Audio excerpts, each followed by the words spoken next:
Hey, welcome to Life on Your Terms. Today I'm starting something a little different. This is a 3-part mini-series and I'm calling it The Knowing That Wouldn't Quit. And if that title stirred something up in your body just now, you're exactly who I made this for. This series is for women who are somewhere in the middle of a shift. Maybe you're in your 40s or 50s. Maybe things look completely fine from the outside.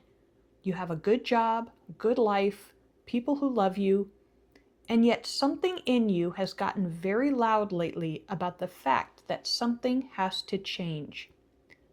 You can't really explain it. You've tried. And that not being able to explain it is almost as exhausting as the feeling itself.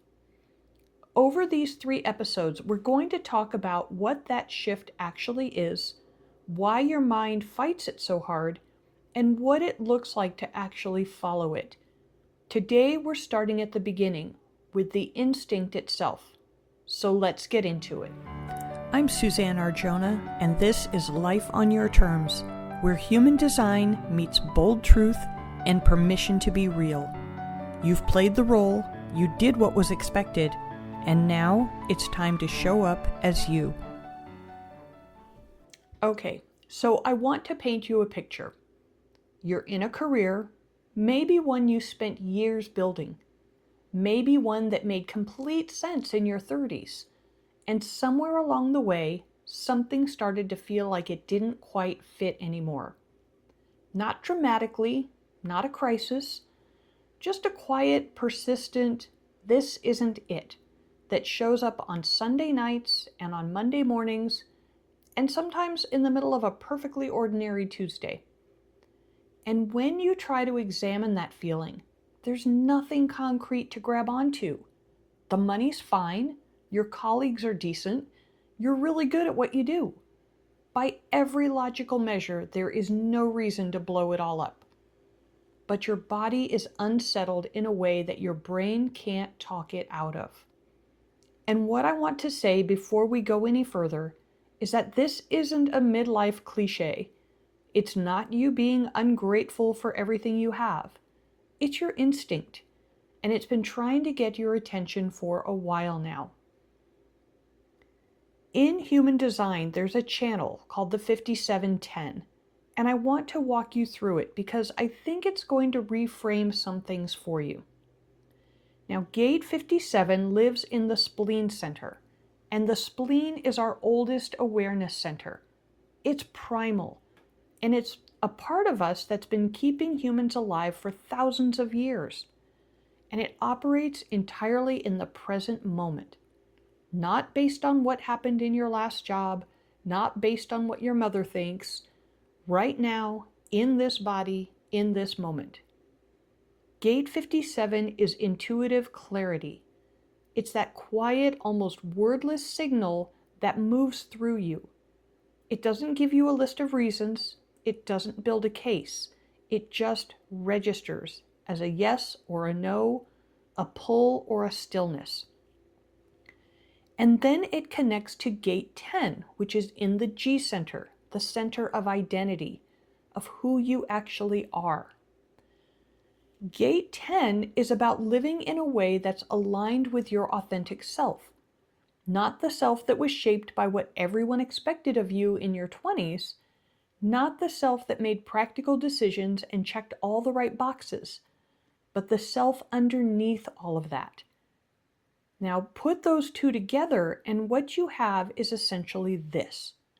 Follow the instinct toward the life that is actually yours.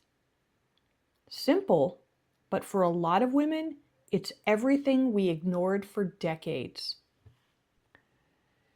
Here's what I've noticed and lived about the midlife season.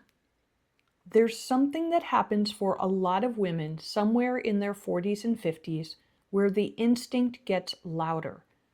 Not because something is wrong, but because something is right. You've lived enough life to have real data. You've tried things, you've built things, you've contorted yourself in ways that cost you more than you let on. And at some point, your system just stops being willing to do that anymore. The old logic starts to feel hollow. The stories that kept you in place, like, this is just how it works. It's too late to change course. Who am I to want something different? They start to lose their grip. And what's left when those old stories get weaker is the inner knowing that was there all along. One big shift landed for me right around age 40, when after 15 years of marriage, I asked for a divorce.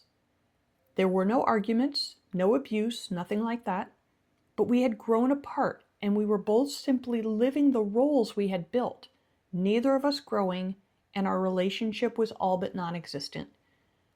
It was one of the easiest and most difficult decisions I've ever made in my life.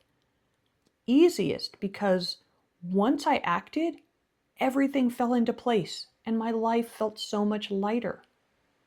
Hardest because it meant breaking up our family, even though there wasn't much there to break except old habits we were clinging to. And those old habits are very hard to break.